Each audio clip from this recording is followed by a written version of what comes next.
Right, now, over the years, there have been many titanic battles in the world of motorsport, many great duels. You've had Hunt versus Lauda, you've had Prost versus Senna, you've had the Ford GT40 versus the Ferraris at Le Mans, but my favourite battle of them all is this one.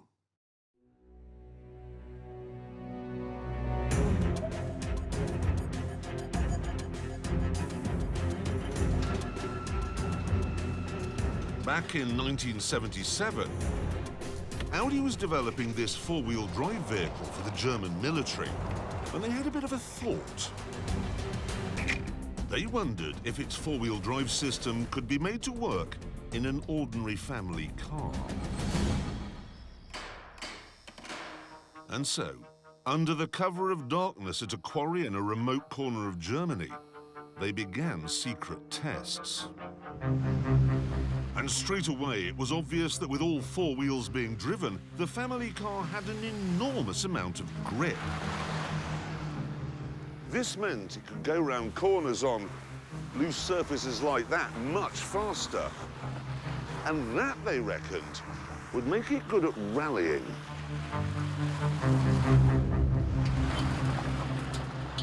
But there was a problem. What I've got here is the 1979 Motor Racing Rule Book. It's the most boring book in the world, but whatever. Here, on page 8 million, Article 2 says that in rallying, four-wheel drive cars will not be admitted. Audi, however, had thought about that and dispatched a man to Paris to a meeting of the sport's governing body to try and get the rule changed. He was very clever because he waited for the meeting to be finished, everyone pulling on their hats and coats, and then he went, oh, God, sorry, one more thing. This rule about four-wheel drive being banned in rallying, is it OK if we get rid of that? And everyone said, well, obviously he wants to enter his silly little army lorry and something or other. So they all went, yes, yes, whatever, and went home. 3 years later, this is what happened. The four-wheel drive Quattro is all-conquering, and the Audi has been proved master of all conditions. Superior power and traction with a turbocharged four-wheel drive Audi is too much. Bjorn Valdegaard has wasted no time in proving the dominance of the four-wheel drive Quattro. Hannu Mikkola has scored a tremendous victory. So Quattros hold all the aces, first, second and third.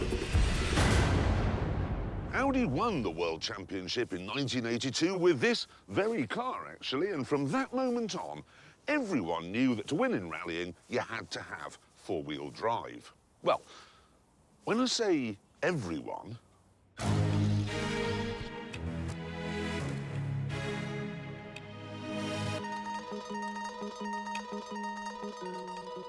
this was Lancia's answer to the Quattro, the two-wheel drive 037.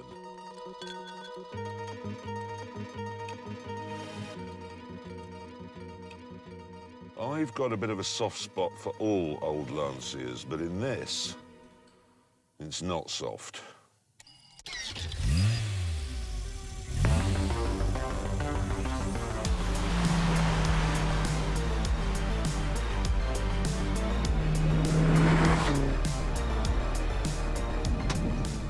This is everything I was expecting it to be. Pops, bangs, lumpy petrol, a dashboard dominated by this enormous and very well-used ashtray. Completely Italian. Honestly, it is dainty as a dandelion seed caught in a summer breeze and as agile as a water boatman. I mean, that was... Oh, that was just glorious through there. Glorious. Feels highly strung, feels like a thoroughbred. It's fast as well. Oh, wow, what a thing this is. On a dry track then, or in a beauty contest, the 037 would thrash the Quattro any day of the week. But in the rough and tumble crash-bang-wallop world of rallying, not a chance. What's more, Audi was backed by the industrial might of Volkswagen. It was efficient and organised. This was the team boss, Roland Gumpert. And look at him, a hands-on, bearded, German doctor of engineering. Lancia's team boss, meanwhile, well, he was a bit different. His name was Cesare Fiorio, and he liked girls and powerboat racing.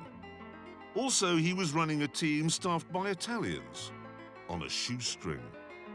And then there were the drivers. Audi had Hannu Mikkola and Stig Blomqvist and Michel Mouton.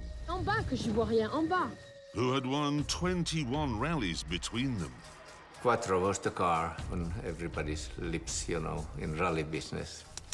And of course, we were developing the car all the time. It was getting better and better.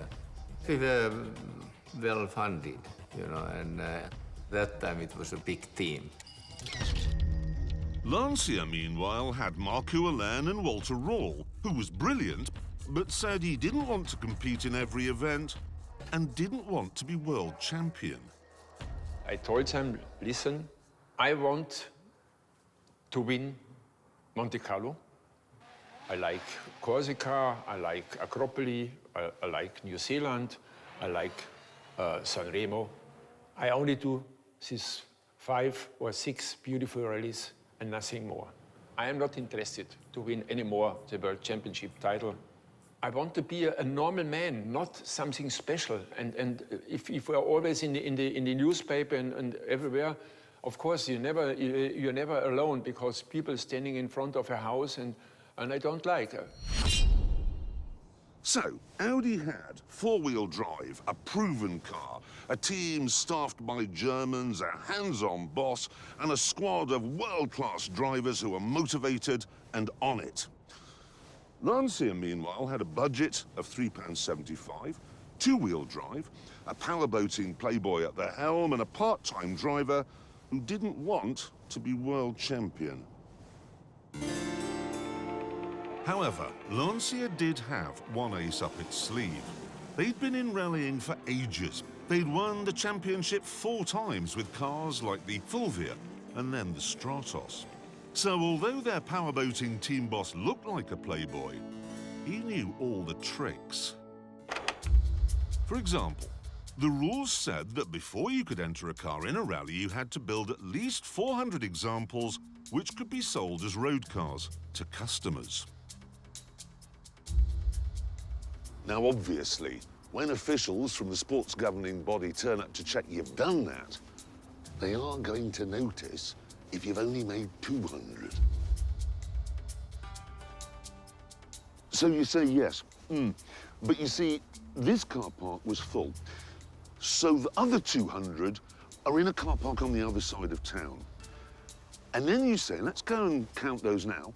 And on the way, why don't we stop off for a spot of lunch? You then make sure the lunch goes on for a very long time. You have a starter, a main course. So turned it into candles for 3 days, got into port. Pudding, cheese, Well, when I say reverse, careered backwards. mince, more cheese. Shame to waste the bottle. And then afterwards, you take them to another car park, which contains, miraculously, the other 200 cars. Then you had the cars themselves. The rules say they must be fitted with roll cages. But roll cages are heavy, they'll slow you down. So why not use something like this instead? It looks like a roll cage, it would pass a visual inspection every day of the week, but actually, it's made from cardboard. Look. I'm not saying Lancia actually did that. But if you examine these crashed 037s, you can see they weren't exactly strong. My family and my friends around me said, listen, why you signed for Lancia? This car is so dangerous. If you see these thin tubes and these plastic things, if you went off, then it's maybe the last accident you have. And I answered, listen, I am not planning to have an accident. However, despite Lancia's experience and Jazari's cunning, no one expected them to do well in the first round of the 1983 championship, which was held in the freezing mountains above Monte Carlo. We were very much afraid about this rally because you can find a lot of snow, ice, slippery conditions, where, of course, a mid-engine car with real wheel traction is not the best idea. So, whilst Audi prepared for the event by fettling its cars, Lancia got ready by going to the supermarket. Here they bought all the salt they could lay their hands on. They then sprinkled this on the difficult corners so that by the time their car came along, the ice was gone. And they weren't finished there. We have been also pushing local authorities taking care of the French roads, say, oh, there's a lot of ice on that road. It's very dangerous for spectators and for the drivers with all this ice. Oh, yes. And so they went and they cleaned up the route. That was fantastic. They also had another trick up their sleeve. After the icy stages were over, the Lancia stopped in the middle of the stage so the winter tyres could be changed. Now, there was nothing in the rules that said you could do this, but critically, there was nothing that said you couldn't. If you want to compete in motorsport, you must know the rules you have to face, the gray zones of the rules. And it's always a big fight, but you must try to be a bit clever. The result in Monte Carlo, then, was the exact opposite of what everyone had been expecting. Four-wheel drive and 340 turbocharged horsepower are just not enough. It's Audi sadness, Lancia joy. The two-wheel drive Lancias on a rally famed for its slippery conditions finished first and second. For the next event of the year, in Sweden, there wasn't enough salt in the world to get rid of all the snow and ice. So Lancia solved the problem by simply not turning up at all. Audi therefore scored a 1-2 here. And 3 weeks later, they did the same thing again in Portugal. And after more successes in East Africa, it looked like Audi were running away with it. But then the whole circus moved to Corsica, where almost all of the stages are held on dry, smooth tarmac. Everyone expected the nimble two-wheel drive Lancias to pick up a load of points here. But nobody could have predicted how many they were going to pick up. Usually, Lancia turned up at an event with 2 or 3 cars, but here they arrived with 4, which meant that if they ran faultlessly, which they did, the best Audi could hope for was 5th. And thanks to mechanical failures, they didn't even get that.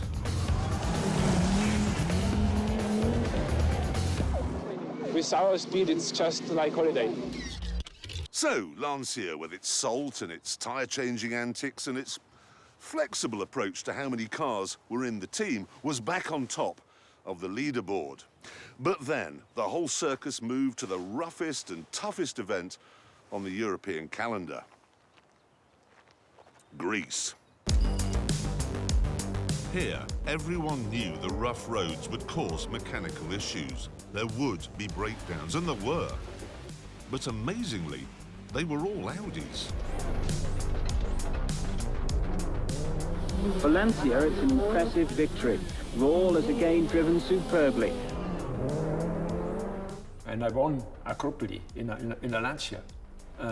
It was a result I never expected, that we even can come to the finish, because I was thinking maybe the Lancia is too light to stay in one piece for Greece.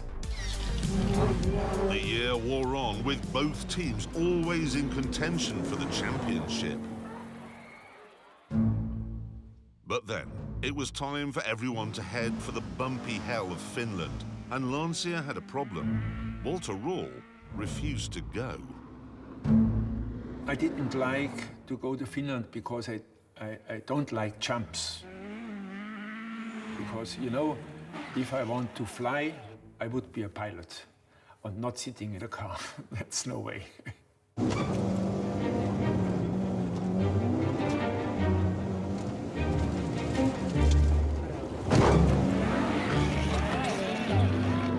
Because of his no-show, Audi won easily.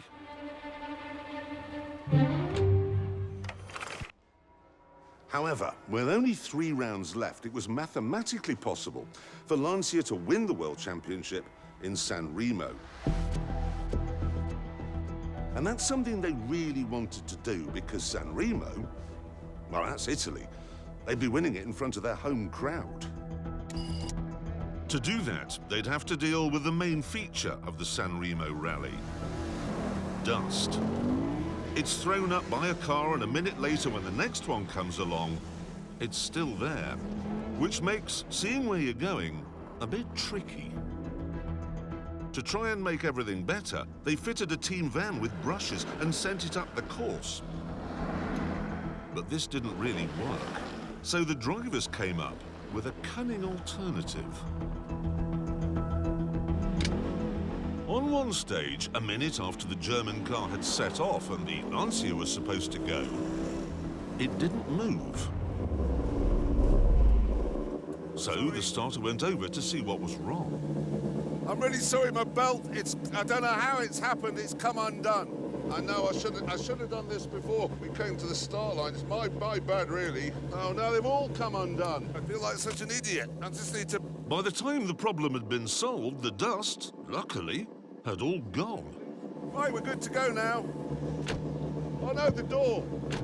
Oh, there it is. Annoyingly, the officials quickly put a stop to this boss hoggery. So, if Lancia was going to win here, on gravel, it would all be down to the skill of the driver. And boy, did Walter Rall rise to the occasion. Looking back in my career, it was maybe my best rally in my life I have done. It was just like a dream. When I was just thinking, I want to cut this corner, don't lose 10 centimeters of road. The car was going exactly on this point, and it was flowing. It was just... Nobody can beat me. And then there was the magnificent 037 itself. Driving a Lancia, it's a perfect thing, because it doing exactly what you want. It's like my shoe. It fits so perfectly. If I just think it should do this one, it has done it. With man and machine in such perfect harmony, Rall won a staggering 33 of the 58 stages. The teams scored a 1, 2, 3, and as a result, they won the World Championship.